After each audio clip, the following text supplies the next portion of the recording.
제가 로마에서라는 제목으로 오늘 이 사도행전 28장 마지막 장을 함께 나누려고 하다 보니 기도하다 갑자기 로마서가 나왔어요. 네. 로마서와도 사실 작은 연관이 있습니다. 오늘은 이 사도행전 마지막 장을 우리가 이제 함께 다루겠는데, 이미 여러분들에게 예고해 드린 대로 오늘은 사도행전 책거리가 있을 예정이기 때문에 제가 평소보다 설교를 조금 일찍, 한 20분 정도 일찍 끝내도록 노력을 해보겠습니다. 잘 된다는 보장은 없지만 그러나 노력을 좀 하도록 하겠습니다. 자, 지난주 우리는 바울의 배가 주께서 말씀하셨던 것처럼 그대로 파손되었지만 사람들의 목숨은 하나도 상하지 않았다는 것을 배웠습니다.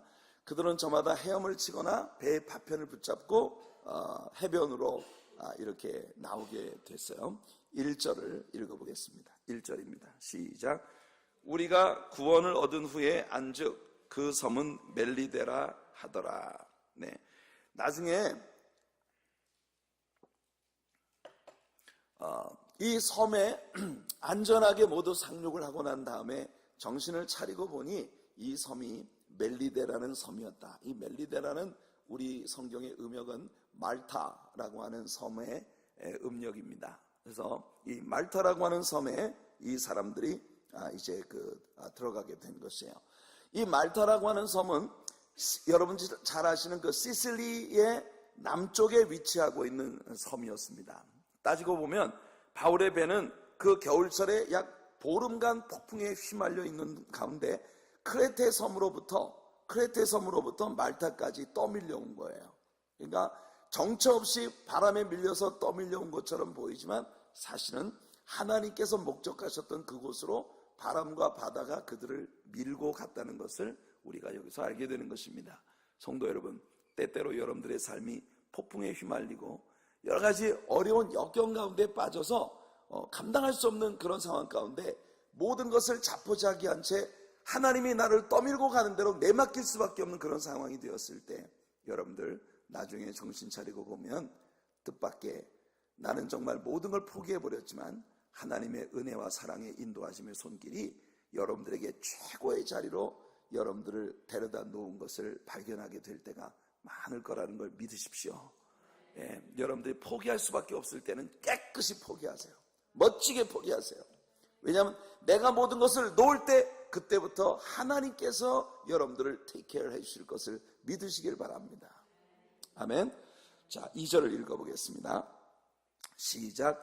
토인들이 우리에게 특별한 동정을 하여 비가 오고 날이 참에 불을 피워 우리를 다 영접하더라. 네.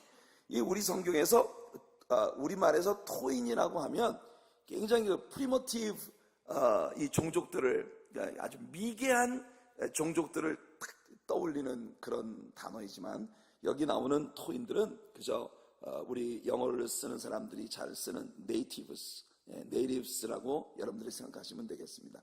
그 땅의 토착민들, 토인이라고까지 이야기할 건 아니고 그 섬의 토착민들, 그러니까 인디오 그룹들이겠죠.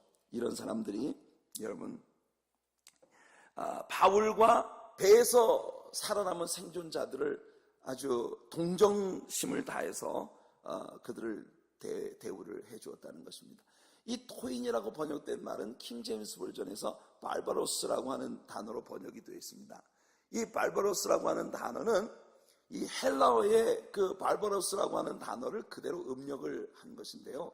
이 단어에서 바로 영어의 발바리안이라는 단어가 온 것입니다. 여러분 바바리안 아시죠? 영화 제목이었었지 않습니까? 그 발바리안이라고 하는 이 이름이 어디서부터 유래된 거냐면은 그때 당시에는 헬라어가 그릭이 온 세계 만국 공통어였었어요. 오늘날은 영어를 하면 세계 모든 나라하고 다 공용으로 다 통하게 되잖아요. 그렇죠? 그런데 그때 당시에는 헬라어가 전 세계 만국 공통어였었습니다.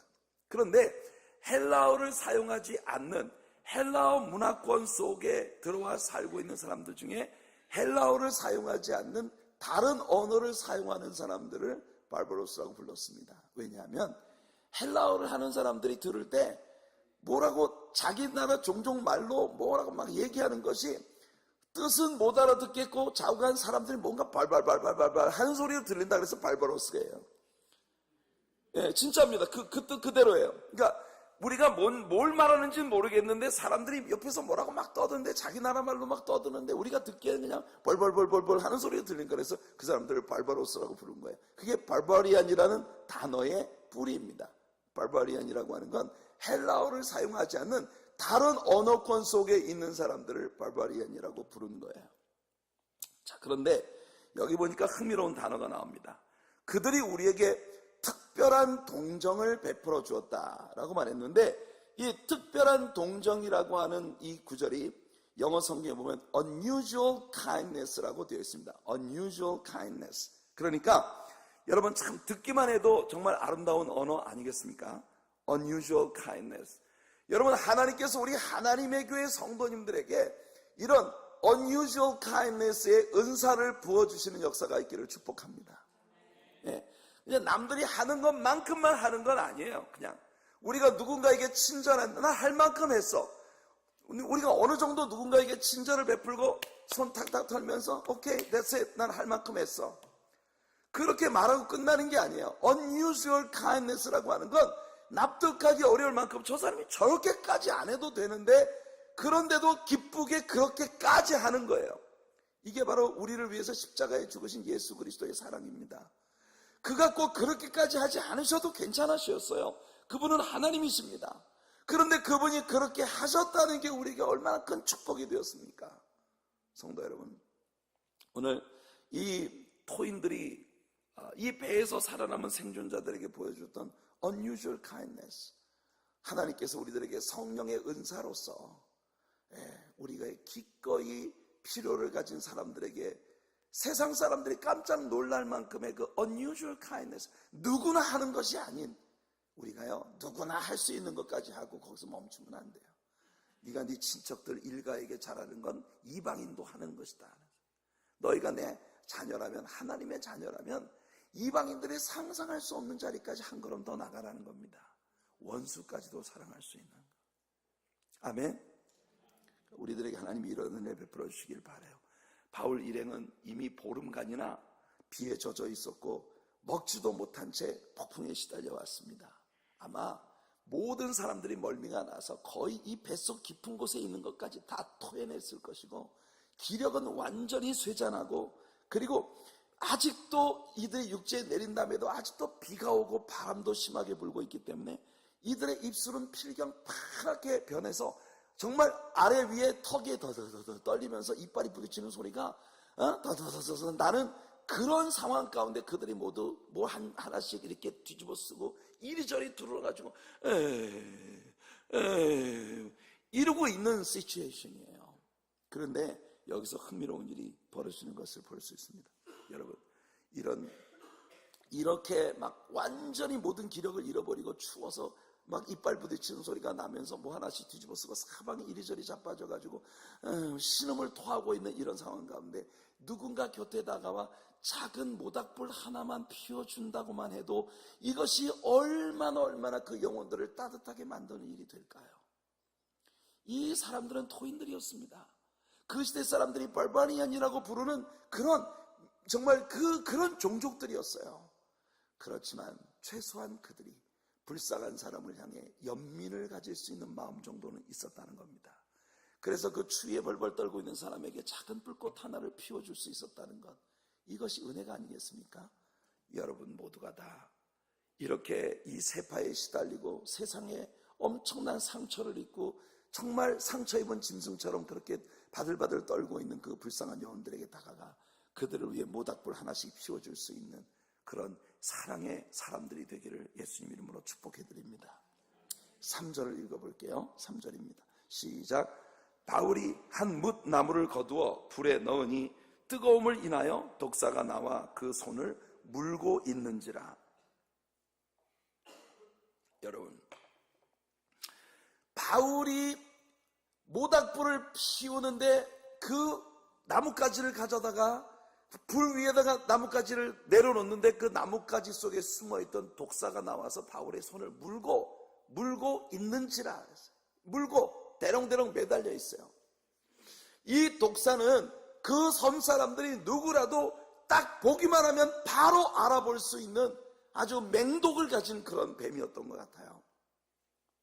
그러니까 그것을 바라보고 있는 섬 사람들이나 심지어 성경에서 이 글을 읽는 우리들도 이 광경을 딱 보면서 시선을 제일 먼저 어디로 보내느냐 하면은 독사의 시선을 보냅니다. 아이고 큰일 났네. 저거 어떡해요. 우리가 제일 먼저 시선을 보내는 것이 바로 그 독사의 독사. 그렇지만 이 독사의 우리의 주목을 빼앗기는 동안 정말 우리가 주목해야 할 한 부분을 우리는 미싱하는 것입니다. 사실은요, 바울 자신도 여기저기 널브러져 있는 이 배에서 생존한 그 사람들처럼 담요 한 장 뒤집어 쓰고 어딘가에서 꿍꿍 앓고 있어야 될 그런 상황 속에 있는 사람이에요. 그런데 바울은 그렇게 여기저기 들어놓고 꿍꿍 앓고 있던 사람 중에 하나가 되는 게 아니라 그들을 위하여 모닥불을 피우는 사이드에 서 있다는 것입니다. 이게 리더십이에요. 크리스천으로서 우리가 갖춰야 할 리더십은 바로 이런 겁니다. 누가 우리들에게 대단한 직분을 주고 지위를 주고 뭐 대단한 영광을 가져다 줘서 우리가 리더가 되는 것이 아니라 그리스도 안에서의 리더십을 가진 사람들은 누가 알아주는 사람 없고 존대해주는 사람 없고 후대해주는 사람 없어도 나의 마음속에 나도 저 사람들 속에 섞여서 꿍꿍거리고 앓고 있어야 할 그런 상황이지만 그 사람들을 위해 불을 피우는 사이드에 있고 그들에게 먹을 것을 나누어 주는 사이드에 서 있을 수 있는 사람, 이것이 바로 하나님께서 기름 부으신 사명을 위해 살아가는 사람의 모습이라는 것이에요. 우리 하나님의 교회가 세상에 대해서 그런 교회가 되기를 바라고, 오늘 수요 예배 나오신 여러분들 모두가 다 그런 하나님의 사람들이 되시기를 예수님의 이름으로 축복해 드립니다. 이 뱀에 물리면 즉시 온몸이 부어오르고 곧 숨이 막혀 죽음을 당하게 되는 것이 자명하다고 온 섬사람들이 생각하고 있기 때문에 섬사람들은 그 추위가 어떻게 되는가 지켜보고 있는 거예요. 자, 4절입니다. 시작. 토인들이 이 짐승이 그 손에 달림을 보고 서로 말하되 진실로 이 사람은 살인한 자로다. 바다에서는 구원을 얻었으나 공의가 살지 못하게 하심이로다 하더니, 네, 이 토인들은 이것을 저주로 보았던 것입니다. 그래서 바울이 무슨 흉악한 죄를 지어 신에게 저주를 받는 것이라고 해석을 하고 있는 것이에요. 근데 5절을 보세요. 5절 시작. 바울이 그 짐승을 불에 떨어뜨리매 조금도 상함이 없더라. 참 여러 가지 면에서 바울은 제가 너무나 닮고 싶은 분이에요. 바울의 타오르는 열정, 너무 멋지지 않습니까? 그런데 그렇게 불같이 타오르는 열정이 있으면서도 냉철해야 할 곳에서는 정말 얼음처럼 차가운 냉정함을 잃지 않는 그런 사람, 이런 침착함을 가진 사람이라야 지도자가 될 수 있는 게 아닌가 싶습니다. 그는 웬만해선 놀라거나 흥분하지 않았어요. 그러니까 독사가 지금 나무를 딱 떨어뜨리고 보니 독사가 여기 물고 매달려 있는데 얼마나 아프겠습니까? 그 맹독을 가진 뱀이 물었는데. 그런데 바울은요, 에이 뭐야 이거, 불에 탁 털어버리고는 마치 아무 일도 없었던 것처럼. 바울이 그렇게 할 수 있었던 이유가 무엇일까요? 바울은 자신의 생명에 대하여, 자신이 죽고 사는 것에 대하여 초월한 믿음을 가지고 있는 사람이에요.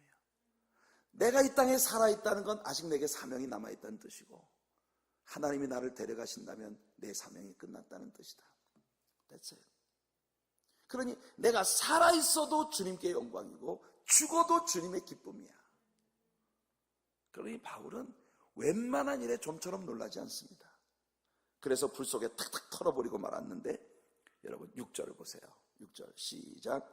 그가 붙든지 혹 갑자기 엎드러져 죽을 줄로 저희가 기다렸더니 오래 기다려도 그에게 아무 이상이 없음을 보고 돌려 생각하여 말하되 신이라 하더라. 여러분, 우리는 이 토인들의 반응을 통해서 세상이 우리에게 가져다주는 영광과 인기, 명성, 이런 것들이 얼마나 덧없는 것인가 하는 것을 배워야 합니다. 여러분, 제3자가 우리를 바라보고 칭찬을 하거나 우리를 욕을 하거나 그건요 정말 중요하지 않습니다. 하나님이 우리를 어떻게 보시는가, 우리는 오직 여기에 주목해야 해요. 사람들이 날 보고 뭐라고 하는 걸 두려워할 필요 없고, 또 사람들이 나를 칭찬한다고 해도 그것 가지고 우쭐거릴 거 없습니다. 하나님의 눈동자 앞에서 나는 누구인가, 이게 우리에게 제일 중요한 것이에요. 여러분들에게 그것을 아는 지혜가 있기를 예수님 이름으로 축복해드립니다. 세상의 인기, 세상의 영광, 세상의 fame, 명성이라고 하는 것은요 정말 바람 같은 것이에요. 여러분, 지난 주일날도 설교를 하면서 제가 그런 얘기했습니다만, 이번 올 시즌에 우리 코리안 메이저 리거들이 정말 죽을 쓰고 있었어요. 초반에. 여러분들은 야구 볼 정신도 없으시죠? 제가 대표로 보고 일려드릴게요.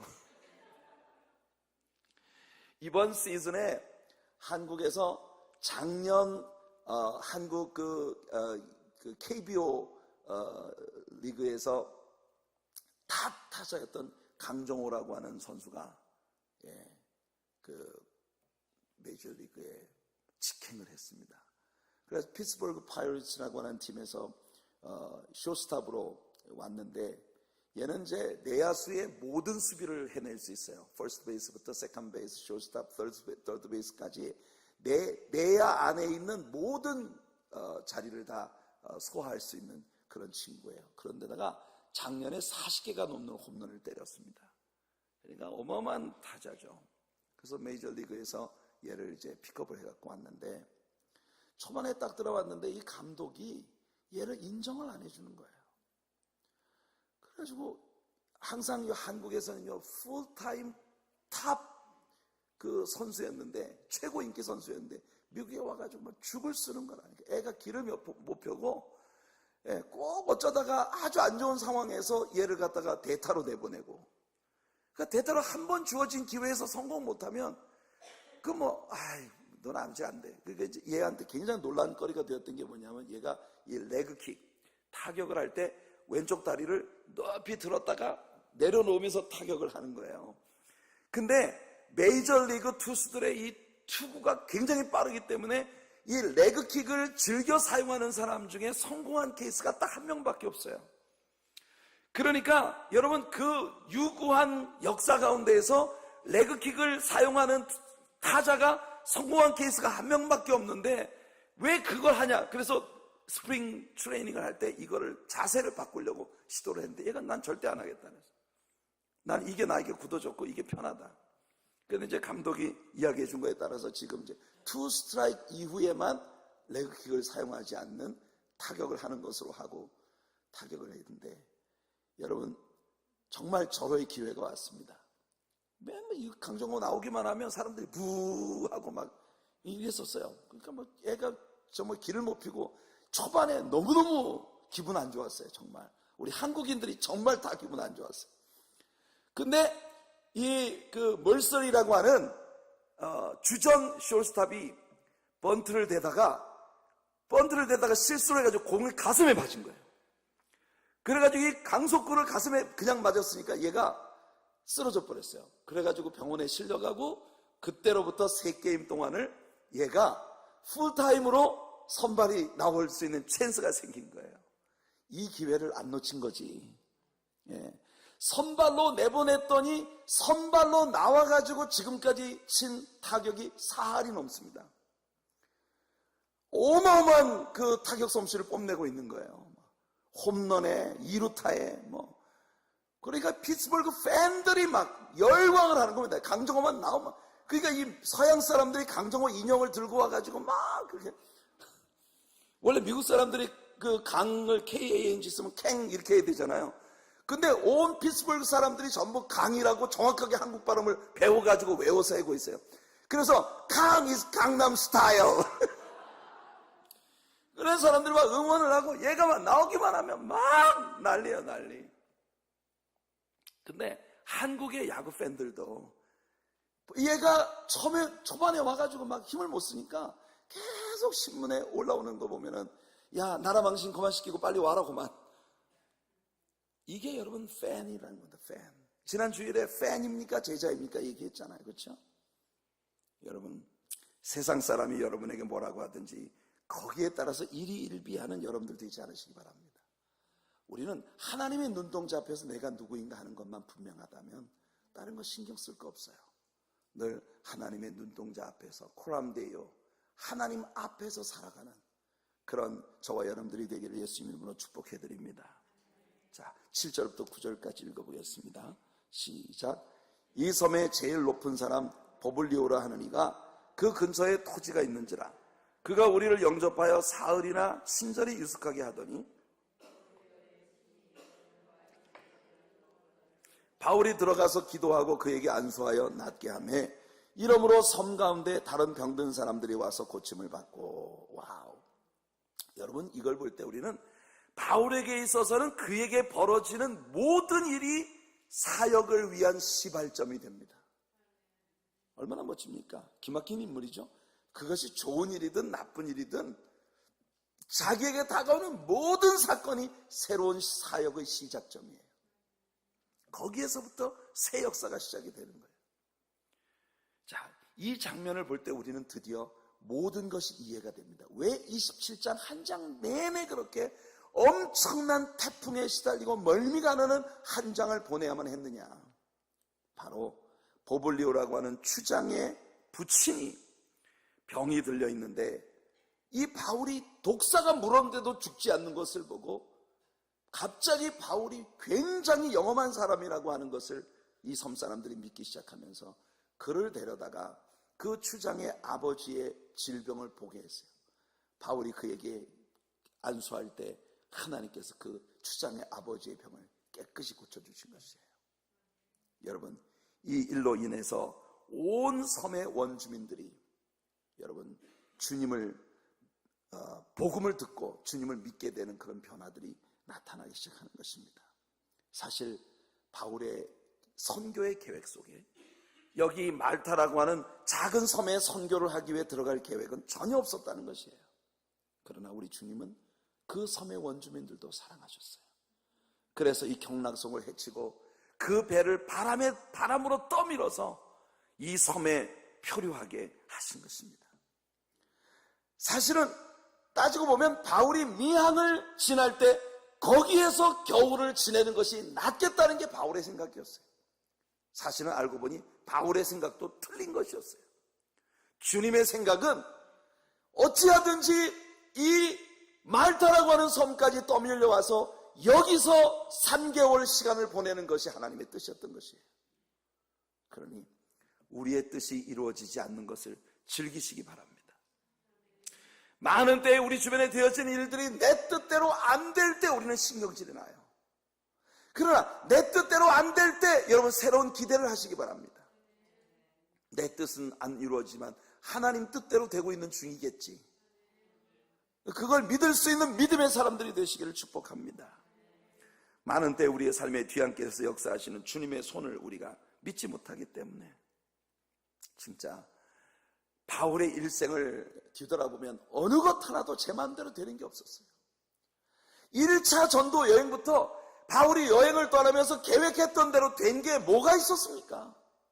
밤빌리아의 버가에 들어가자 덜컥 마가는 돌아가고 그리고 몸은 병들고 그런데도 불구하고 하나님의 성령께서 이끄시는 대로 거기에서 갈라디아 지방으로 들어가 복음을 전했잖아요. 바울은 인생이 정말 내 뜻대로 되는 게 아닌 것 같아요.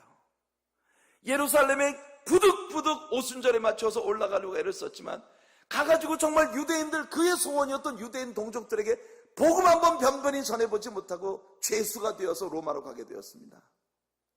로마로 오는데도 그 엄청난 대풍을 고스란히 맨몸으로 맞아가며 그 엄청나게 시달리는 그 항해를 해야만 했었어요. 뭐 어느 것 하나도 자기 마음대로 되는 게 없어요. 근데 울고 싶은 차에 뺨 맞는다고 세상에 아니 사람들에게 선을 베풀려고 나무까지 주워다가 모닥불 피우는데 얼마나 기특합니까? 그런데 하필이면 독사가 나와서 이거 물 게 뭐야? 진짜 뒤로 자빠져도 코가 깨진다고. 인생에 이런 사람은 없는 것 같아요.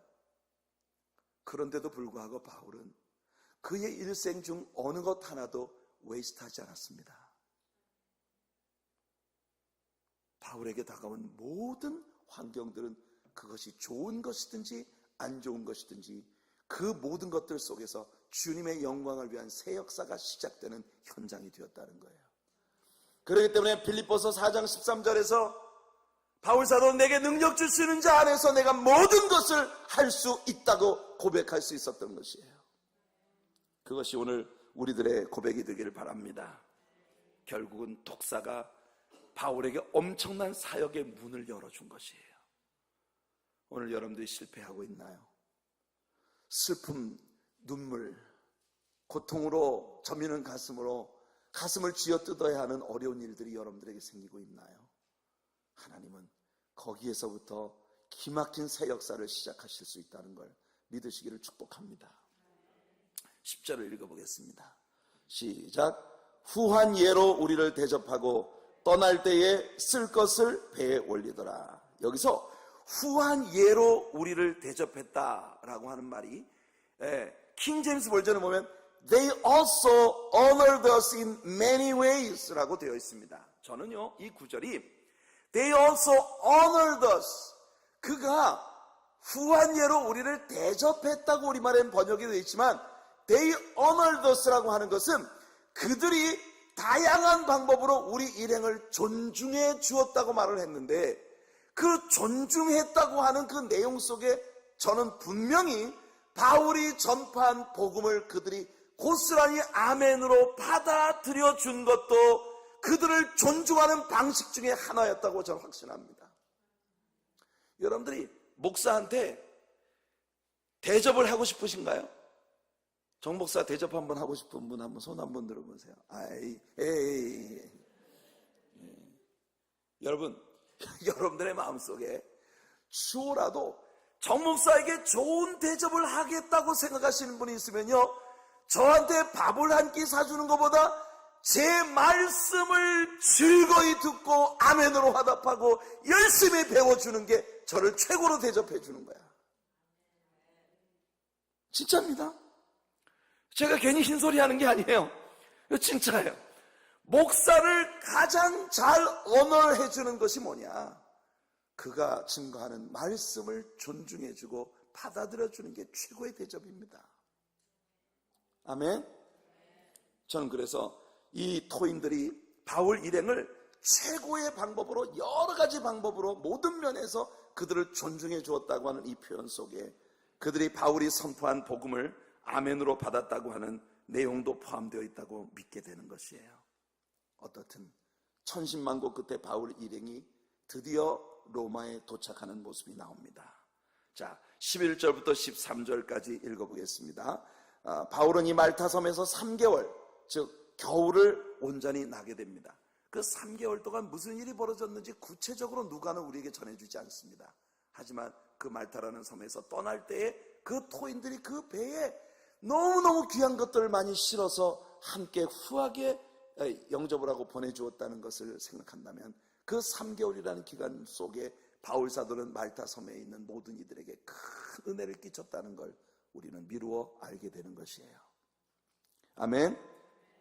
자, 11절부터 13절까지 읽어보겠습니다. 시작. 석 달 후에 그 섬에서 과동한 알렉산드리아 배를 타고 우리가 타고 떠나니 그 배 기호는 디오스구로라.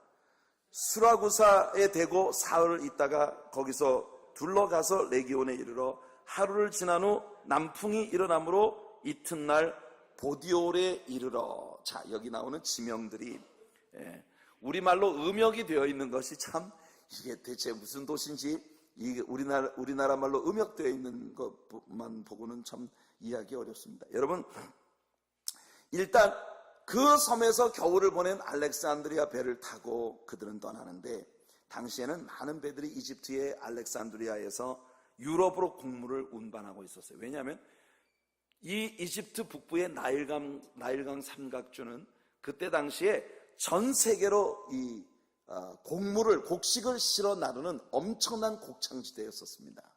그러니까 알렉산드리아 선적의 큰 화물배들이 곡식을 싣고 유럽으로 가는 그런 배들이 굉장히 많이 있었던 것이에요. 디오스구로라고 하는 그 기호를 가지고 있었다는데, 그것은 배에 보면 왜 그 배에 이름이 이렇게 써 있잖아요, 그죠? 이번에 세월호 그런 것처럼 배의 이름이에요. 이름. 이게 디오스구로라고 하는 이름은 쌍둥이라는 뜻인데, 제우스의 쌍둥이 아들로 알려져 있었던 이 카스톨과 팔럭스라고 하는 이 쌍둥이 아들들의 이름을 딴 거예요. 그래서 이 디오스구로라고 하는 말은 쌍둥이라는 의미를 가지고 있는, 쌍둥이라는 그런 이름을 가지고 있는 배입니다. 수라구사라고 하는 이 도시는 오늘날 영어 성경에 시라큐즈라고 되어 있습니다. 시라큐즈라고 하는 이름을 가지고 있는 그 도시에서 사흘을 머물다가 보디올에 이르렀다. 보디올이라고 하는 곳이 바로 푸테올리, 지금 로마의 항구입니다.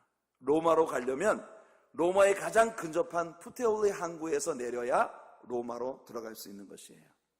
그래서 14절을 읽어보겠습니다. 시작. 거기서 형제를 만나 저희의 청함을 받아 이레를 함께 유하다가 로마로 가니라. 이 푸테올리 항구에서 일주일을 거하고 난 다음에 드디어 로마로 들어갑니다. 15절 읽겠습니다. 시작. 거기 형제들이 우리 소식을 듣고 아비오 저자와 삼관까지 맞으러 오니 바울이 저희를 보고 하나님께 살해하고 담대한 마음을 얻으니라. 자, 거기 형제들이란 로마에 있었던 크리스천들을 이야기하는 것입니다. 바울이 로마에 편지를 쓸 때 그 마지막 장에서 바울은 로마의 신자들 가운데 많은 이름들을 언급하면서 그들에게 안부를 전했던 것을 여러분 볼 수 있습니다. 바울은 로마의 많은 크리스천들과 이미 좋은 관계를 유지하고 있었던 것이에요.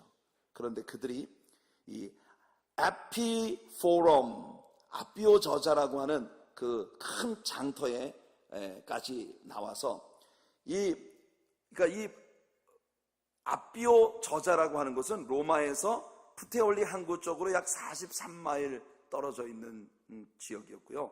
삼관, 이 삼관이라고 하는 것은 그 관자가 여관하는 그 관자입니다. 그래서 여관이 3개 있는 도시란 뜻이에요. Three inns 혹은 three taverns 이렇게 번역할 수 있는 그런 단어입니다. 삼관, 주막집이 3개 있는 동네, 그런 이 지명을 가진 이곳은 로마로부터 약 한 33마일 떨어져 있는 곳이에요. 그래서 이 저자와 삼관까지 로마에 있는 여러 크리스천들이 바울을 마중하기 위해서 나왔다는 것입니다. 여러분, 먼 곳에서 여행을 온 크리스천들을 마중하러 여기 예수 믿는 자가 왔다더라, 우리 한번 가보자 이래가지고 크리스천들이 오직 같은 예수님을 믿는다는 한 가지 사실만으로 여러 곳에 그 먼 곳으로부터 와가지고 이렇게 따뜻하게 마중하고 함께 예배하는 이런 기쁨을 누린다는 건 정말 특별한 행복이 있더라고요.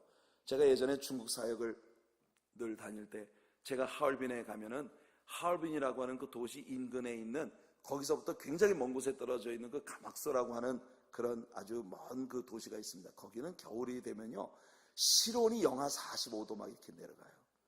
그렇게 추운 동네인데 그런 지역에서 사람들이 버스를 탈탈거리는 버스를 막 8시간씩 버스를 타고 그 하얼빈까지 와요. 캐나다에서 정석진 목사님이라는 분이 왔다더라. 그 소식을 듣고 그 사람들이 큰 먼 데서 옵니다. 와서 막 껴안아주고, 그러면 그게 참 서로 대화는 통하지 않지만 예수님 같은 주님을 믿는다는 한 가지 때문에 우리가 형제된 기쁨을 누린다는 게 얼마나 행복한 일인지. 그래서 중국 사역을 다니면서 제가 그런 기쁨을 참 많이 누렸었습니다. 그런 기쁨을 바울이 누렸을 거예요. 자, 16절을 읽어보겠습니다. 시작. 우리가 로마에 들어가니 바울은 자기를 지키는 한 군사와 함께 따로 있게 허락하더라. 네, 참으로 오랜 기다림 끝에 그들은 로마에 들어갔어요. 정말 오랜 시간이 지났습니다. 그러나 그 오랜 시간이 지나는 동안 우리 주님이 바울에게 처음 하셨던 약속은 한 번도 깨진 적이 없어요. 우리 주님은 신실히 그 약속을 지켜주셨어요. 많은 때에 바울은 이제 여기서 나는 끝장이다라고 생각할 수밖에 없는 난관에 부딪혔었습니다. 예루살렘에서 체포되었을 때, 폭풍의 한가운데서 보름을 지내야 했었을 때, 정말 말타 섬에서 독사에 물렸을 때, 이게 나의 끝이구나라고 생각할 수 있는 너무나 많은 절벽들을 만났지만 결국 주님의 약속은 지켜졌고, 그래서 주님은 바울을 로마로 들여보내신 것입니다. 할렐루야. 주님의 뜻은 반드시 이루어질 겁니다. 아멘. 17절부터 20절까지 읽어보겠습니다. 시작. 사흘 후에 바울이 유대인 중 높은 사람들을 청하여 모인 후에 이르되 여러분 형제들아 내가 이스라엘 백성이나 우리 조상의 규모를 배척한 일이 없는데 예루살렘에서 로마인의 손에 죄수로 내어준 바 되었으니 로마인은 나를 신문하여 죽일 죄목이 없으므로 놓으려 하였으나 유대인들이 반대하기로 내가 마지못하여 가이사에게 호소하며 내 민족을 송사하려는 것이 아니로라. 이러함으로 너희를 보고 함께 이야기하려고 청하였노니 이스라엘의 소망을 인하여 내가 이 쇠사슬에 매인 바 되었노라. 네. 바울은 셋집에 따로 거하도록 허락이 되었지만 늘 쇠사슬에 매인 채 그곳에 있어야만 했던 모양입니다. 그가 이렇게 사슬에 매인 바 된 것은 이스라엘의 소망을 위한 것이라. 바울이 여기서 말하는 이스라엘의 소망은 메시아에 대한 약속을 이야기하는 것이에요. 그래서 바울 사도는 지난 주일에 우리가 함께 배웠던 말씀대로 21절 22절을 읽어보겠습니다. 시작. 저희가 가로되 우리가 유대에서 내게 대한 편지도 받은 일이 없고 또 형제 중 누가 와서 내게 대하여 좋지 못한 것을 구하든지 이야기한 일도 없느니라. 이에 우리가 너의 사상이 어떠한가 듣고자 하노니 이 파에 대하여는 어디서든지 반대를 받는 줄 우리가 알미라 하였더라. 그러니까 바울 사도는 항상 자신이 유대인이라는 사실을 염두에 두고 있었고 그는 유대인으로서 잘못된 일을 한 적이 없었다고 그는 유대인 지도자들에게 이야기를 하고 있습니다. 그런데 이 유대인 지도자들이 우리가 듣기로는 이 파에 대해서 가는 곳마다 반대파들이 많이 있다고 하는 이야기를 들었다. 그러니 너의 사상이 어떤 것인지 우리한테 한번 이야기를 해봐라. 청취하려고 하는 것이에요. 그래서 23절을 읽어보겠습니다. 시작. 저희가 일자를 정하고 그의 우거하는 집에 많이 오니 바울이 아침부터 저녁까지 강론하여 하나님 나라를 증거하고 모세의 율법과 선자의 말을 가지고 예수의 일로 권하더라. 지난 주일에 우리가 배웠던 말씀이죠. 24절 읽겠습니다. 시작. 그 말을 믿는 사람도 있고 믿지 아니하는 사람도 있어. 네, 우리가 복음을 증거하는 모든 곳에서 똑같은 반응이 나타나는데 그걸 믿는 사람도 있고 믿지 않는 사람도 있더라. 여러분, 사실 여러분들이 주님의 복음의 증거를 받고 그것이 여러분들의 마음속에 믿어졌다는 건 미스테리입니다. 어떻게 그것이 믿음으로 받아들여질 수가 있었을까요? 그건 하나님의 선물입니다. 여러분들, 우리가 예수님을 믿는 건 전적으로 하나님께서 우리에게 은혜의 선물을 주셨기 때문이에요. 미스테리예요. 우리가 하나님 말씀을 들을 때 그것을 거부하는 쪽을 택하지 않았다는 게 얼마나 큰 은혜입니까? 이 하나님의 은혜예요. 자, 25절 26절 읽어보겠습니다. 시작. 서로 맞지 아니하여 흩어질 때에 바울이 한 말로 일러 가로되 성령이 선지자 이사야로 너희 조상들에게 말씀하신 것이 옳도다. 일러스되 이 백성에게 가서 말하기를 너희가 듣기는 들어도 도무지 깨닫지 못하며 보기는 보아도 도무지 알지 못하는도다. 여러분, 이사야 6장에서 하나님께서 이사야 선지자에게 이 말씀을 주셨어요. 그런데 중요한 것은 하나님께서 우리에게 은혜의 기회를 줄 때 그 은혜를 받아들이지 않으면 우리의 눈과 귀가 막혀서 우리의 마음이 딱딱하게 굳어져서 반대 방향으로 넘어지게 된다는 사실을 우리가 이 성경의 역사들을 통해서 우리는 배우게 됩니다. 여러분, 훌이라도 여러분들이 이런 자리에 빠지지 않게 되기를 간절히 소원합니다. 27절 읽겠습니다. 시작. 이 백성들의 마음이 완악하여져서 그 귀로는 둔하게 듣고 눈을 감았으니 이는 눈으로 보고 귀로 듣고 마음으로 깨달아 돌아와 나의 고침을 받을까 함이라 하였으니, 이 부분은 지난 주일 아침 설교를 통해 충분히 여러분들에게 설명을 해드렸으므로 지난 주일 아침 설교를 참조하시기 바랍니다. 28절 읽겠습니다. 시작. 그런즉 하나님의 이 구원을 이방인에게 보내신 줄 알라. 저희는 또한 들으려 하더라. 이 말씀 또한 이미 예언된 말씀이었어요. 구약의 선지자들은 열방이 복음을 듣고 주님께로 돌아오리라고 예언했었습니다. 이제 우리가 로마서를 공부할 때 되면 바울이 구약의 예언들을 인용해서 이방인들이 어떻게 구원을 받게 되었는지 설명하는 장면들을 배우게 될 거예요. 그리고 29절 없음이라고 되어 있지만 이 구절은 지난 주일에 여러분들에게 말씀해드린 대로 And when he had said these words, 바울이 이 말을 할 때에 The Jews departed and had a great dispute among themselves. 이 dispute라고 하는 단어는 reasoning, controversy 이렇게 번역될 수 있는 단어입니다. 그래서 그들 사이에 큰 논쟁이 벌어졌다는 것이에요. 복음이 떨어진 자리는 항상 이런 논쟁들이 터져나오기 마련이에요. 그래서 예수님은 당신께서 이 땅에 평화를 주러 온 것이 아니라 칼을 던지러 왔다고 말씀을 하신 것입니다. 자, 30절 읽겠습니다. 시작. 바울이 온 이태를 자기 셋집에 유하며 자기에게 오는 사람을 다 영접하고, 처음 2년은 바울에게 많은 자유가 주어져 있었던 것이에요. 자신의 셋집에 유할 수 있었고 사람들을 만날 수도 있었으니까요. 사슬에 매어있는 불편함은 있었지만, 여러분, 이때 네로의 나이가 25살이었고 이미 그에게서 사악한 성격이 나타나기 시작하고 있는 때였습니다. 이미 네로는 자신의 어머니를 죽였고 자신의 아내인 옥타비아를 죽였습니다. 당시 로마 제국의 권세는 점차 약화되어 가고 있었어요. 1000여 명의 원로원 의원들이 이때 당시에는 750명으로 줄어들고 있었고 네로는 점차 폭군으로 변해가고 있었습니다. 바울은 로마 제국에 들어갔을 때 로마 제국의 영화를 전혀 보지 못했습니다. 이미 그때는 기울어가고 있었던 그런 시대였기 때문에, 당시에 로마에 살고 있었던 시민이 200만 명이었는데 200만 명 중에서 100만 명이 넘는 사람들이 노예였다고 하니까 로마 사람들이 얼마나 흥청망청 그렇게 삶을 살고 있었는가 하는 것을 우리가 알게 되는 것입니다. 로마 사람들은 당시에 도덕적으로 최저에 달하는 타락한 그런 모습을 보이고 있었고, 가정이라고 하는 것에 대한 가치관과 구속력은 완전히 깨어져 버린 그런 상황이었기 때문에 결국 멸망을 목전에 두고 있었던 그런 시대였던 것이에요. 자, 여러분, 이제 사도행전을 닫아야 하겠습니다. 사도행전의 첫 장에서 예수님은 예언하셨습니다. 성령님이 임하시면 너희가 권능을 받고 예루살렘과 온 유대와 사마리아와 땅끝까지 이르러 내 증인이 되리라. 그리고 우리는 지금 바울이 그 당시로서는 땅끝이 시작되는 한 도시 로마에 와 있는 것을 보는 것입니다. 그리고 그는 그곳에서 무엇을 했습니까? 31절을 읽겠습니다. 시작. 담대히 하나님 나라를 전파하며 주 예수 그리스도께 관한 것을 가르치되 그 많은 사람이 없었더라. 예수님 말씀은 그대로 성취된 것입니다. 그리고 지금도 성취되어 가고 있습니다.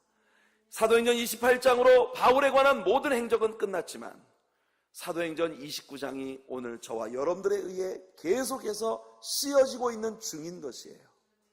우리는 사도행전 29장의 주인공들입니다. 아멘. 그래서 계속해서 하나님의 귀한 뜻을 이루어가는 우리들이 되기를 예수님 이름으로 축복해 드립니다. 이렇게 해서 사도행전 28장을 모두 마쳤습니다. 그동안 여러분들 너무 수고하셨고요. 하나님의 은혜가 이 사도행전에 대한 것들을 생각할 때마다 여러분들을 영적으로 풍요롭게 만들어주는 그런 은혜로 여러분과 함께 하시기를 간절히 바랍니다. 이후에 모든 시간들을 생략하고 제가 대표로 한번 기도한 후에 우리가 사도행전 책거리를 근사하게 떡 파티로 친교실에서 함께 하도록 하겠습니다. 여러분, 광고는 주보를 참조해 주시기 바라겠습니다. 기도하겠습니다. 거룩하신 하나님, 우리가 이렇게 해서 사도행전 28장까지 모든 사도행전을 마쳤습니다. 은혜로 함께 해주셨음을 감사합니다. 배우면서 깨달았던 모든 것, 우리 가슴에 부딪혀왔던 많은 도전들, 하나님 아버지, 그 어느 것 하나도 아깝게 흘려보내지 않게 도와주시고 우리의 삶에 하나님의 명령으로 알고 승복함으로 정말 멋진 열매로 주님의 기쁨이 될 수 있는 우리 하나님 자녀들이 되게 도와주시옵소서. 우리를 통해 큰 영광 받아주시고 바울과 베드로와 주님이 세우신 모든 제자들을 통해 그렇게 했던 것처럼 오늘 우리들에게도 성령의 능력을 부으셔서 우리들의 예루살렘인 이 뉴욕과 뉴저지, 그리고 우리들의 유대 땅인 이 북미 대륙과 그리고 우리들의 사마리아인 이 미주 전 지역, 그리고 우리들에게 땅끝인 온 세계 열방까지 예수님의 피 묻은 복음을 실어 나를 수 있는 그런 주님의 증인들이 되게 도와주시옵소서. 우리들을 통해 하나님의 뜻을 이루어 주시옵소서. 때때로 우리가 납득할 수 없는 어려움이 우리에게 다가온다 하더라도 주께서 나를 통해 주의 뜻을 이루어가고 계심을 확신하며 주님을 신뢰할 수 있는 우리가 되게 도와주시옵소서. 지금은 우리 구주 예수 그리스도의 크신 은혜와 하나님 우리 아버지의 극진하신 사랑하심과 성령의 감동감아 인도 내주교통 역사하시는 은혜가 오늘 머리 숙여 사도행전 29장 주인공으로서 성령의 능력을 받아 우리에게 기름 부으신 사명 감당하는 삶을 살아갈 것을 결심하는 모든 하나님의 아들 딸들에게 지금부터 영원까지 함께 하시기를 간절히 축원하옵나이다. 아멘.